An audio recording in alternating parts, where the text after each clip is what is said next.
이재명, 이낙연 여권의 두 주자들의 전략은 사자성어로 명백히 다릅니다. 본선 준비, 와신 상담. 한 케이스 살펴볼 텐데 일단은 충청에서 과반을 얻은 이재명 후보는 본격적으로 본선으로 직행할 것을 준비하고 있는 듯합니다. 함께 보시죠. 자, 지금 여야 대통령 선거의 대진표가 지금 선서히 드러나고 있는 국면입니다. 확정적이진 않습니다만 이재명 후보 입장에서는 결선이고 뭐고 그냥 본선으로 바로 가자라는 게 목표겠죠. 54.7, 12일 1차 슈퍼위크에서 과반 이상이 목표다. TK 강원에서도 이런 흐름을 이어가면 결선 투표 없이 승리가 가능할 것이다. 요거는 맞죠. TK 강원 충청까지 다 과반을 넘으면 본선 직행이 굉장히 유력해질 수 있다는 관측이 나오고 있습니다. 자, 일단은 이재명 기자, 슈퍼위크가 도대체 뭐예요? 지금 이제 처음 이번 주 시작한 거는 순회 경선이죠. 지역별로 돌면서 지역에 있는 권리 당원, 대의원들 중심으로 투표가 이루어지는 건데 이제 슈퍼위크는 이제 일반 선거인단입니다. 국민들 상대로 민주당이 선거인단을 모았죠. 지금 1차 선거인단 규모가 64만 명에 이릅니다. 아니 그럼 지금 공개된 충청은 슈퍼위크와 상관없는 거예요? 일반 국민 그렇죠. 권리당원하고 대의원 중심의 투표가 이루어졌던 거죠. 지역에 있는 충청도에 있는 이제 권리당원, 대의원들이 투표를 했던 건데 이번에 64만 명은 이제 전국의 국민들을 대상으로 각 후보 진영이 모은 선거인단이 투표를 하는 겁니다. 아, 그것과 앞서서 결국은 권리당원과는 합칩니까 나중에? 나중에 다 합쳐지는 거죠. 다 합쳐지는 거지만 결국은 이번 주 일요일이죠. 12일 발표되는 1차 선거인단 발표가 어떻게 보면 각 진영의 그야말로 어떤 세력을 확실하게 볼 수 있는 거죠. 그러니까 요거 슈퍼위크라고 표현하는 건 당색과 무관하게 일반 국민들을 그렇죠. 상대로 하는 거다. 전체를 상대로 하는 거기 때문에 그만큼 이제 이번 일요일 슈퍼위크라고 했던 1차 선거인단 발표가 저는 뭐 초반뿐이 아니라 결국은 큰 흐름의 결정적 분수령이 되겠다 이렇게 볼 수 있겠죠. 그 요게 뭐 2차도 있어요? 그러면 1차라고 하는 거 2차, 3차까지 있습니다. 그러니까 1차가 끝나고 나면 다시 모집을 해서 2차 선거인단 투표를 하고 다시 3차 선거인단 투표를 하는데 이제 1차 선거인단이 아마 2, 3차에도 합류할 가능성이 높죠. 그런데 중요한 건 될 쪽에 선거인단을 다 참여를 하겠죠. 가능성이 높은 쪽은. 근데 그렇지 않은 쪽은 사실은 아무래도 투표율이 떨어지겠죠. 그렇게 되면 점점점 차이가 커지겠죠. 그런 점에서 1차 선거인단 발표가 2, 3차에도 결정에 영향을 미치지 않을까 이렇게 전망하는 게 합리적인 것 같습니다. 1차 슈퍼위크 전 국민을 상대로 하는 일반 여론조사 비슷한 건데 그거 결과는 언제 나와요? 12일 날 나옵니다. 바로 이번 주 나옵니까? 일요일 날 나옵니다. 예. 그러면 이재명 후보 입장에서는 충청에서 과반을 넘겼고 1차 슈퍼위크, 그러니까 이게 지역별로 순회하는 경선 따로 일반 국민들을 상대로 하는 여론조사가 따로 있으니까 첫 지역 경선에서 과반을 얻었으니까 첫 일반 국민 여론에서도 과반을 얻고 싶은 목표가 있을 것 같은데 전재수 의원님, 네. 그게 어느 정도로 뭐 타당하다고 보세요?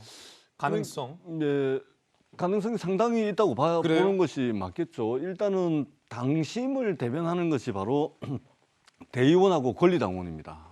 권리당원과 대의원은 당심을 반영하죠. 그다음에 9월 12일 날 이제 강원도 경선지에서 투표함을 열게 되는 국민선거인단, 소위 말해서 1차 이제 슈퍼위크인데 여기는 일반 국민들이 민주당의 대선 후보를 뽑는 데 참여하겠다 그래가지고 일반 국민선거인단입니다. 요거는 이제 민심을 대변하겠죠. 근데 제가 이제 많은 이제 여론조사 전문가 분들 말씀을 들어보면 대체적으로 최근에는 이게 민심이 당심을 견인한다 그러더라고요. 민심이 당심을 견인한다. 민심이 당심을 견인하고 그리고 그 민심은 곧 천심이 된다 그러더라고요. 예. 그런 측면에서 보면 아까는 홍준표 후보 실컷 지지하시더니 지지합니다. 농담입니다. 말씀 주세요. 매력적이죠. 예.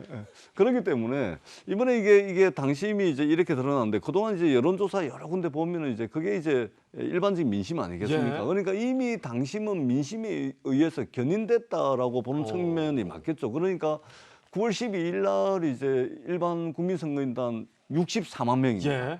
64만 명. 요번에 이제 충청도에서 개표를 한 것은 한 7만 표 정도 되는데 여기 64만 표입니다. 여기에서 아마 이제 사실은 이제 추석 이후에 호남 경선을 봐야 된다 이렇게 말씀하시는 분들이 있는데 사실은 9월 12일 날 투표 결과를 보면 사실상 민주당 경선은 뭐 조기에 막을 내릴 수도 있다. 12일 이번 주 일요일이죠. 12일 결과를 보면 전체 판도를 어느 정도 알 수 있다. 그렇습니다. 그러면 이 질문 드릴게요. 이낙연 후보 입장에서는 상당히 충청 결과에 충격을 받았잖아요.